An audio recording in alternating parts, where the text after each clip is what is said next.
кайсы жетекчиликке ушул көңүл буруу акты түзүлдү эле ошол жетекчи жазаландыбы же дагы эле бүгүнкү күндө иштеп жатабы? Мен айтат элем эми.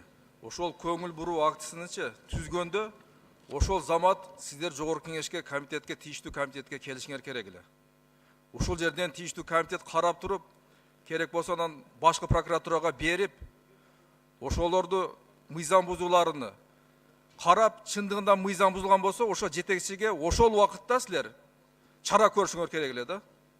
Силерде андай жок болуп атпайбы азырчы? Силер түзүсүңөр көңүл буруу актыларынчы.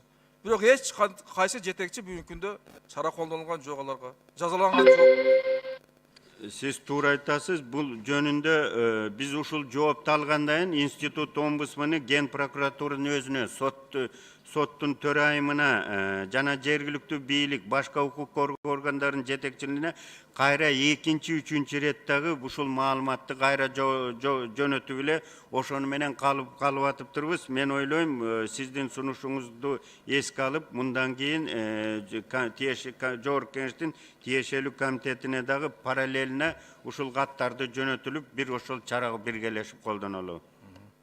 Мен айтайын дегеним, ошондо көңүл буруу актылар түзүлсө, жогорку кеңештин тийиштүү комитетине келип, ошол жерге айтып, анан ошол жерден комитеттин чечимин чыгарып туруп, анан жөнөтүп, ошондо чындыгында иш жүзүндө аскарылат да. Мына омбудсмен деген, акыйкатчы деген аябай чоң мындай адамдардын укугун коргогонго жакшы шарттар түзүлгөн.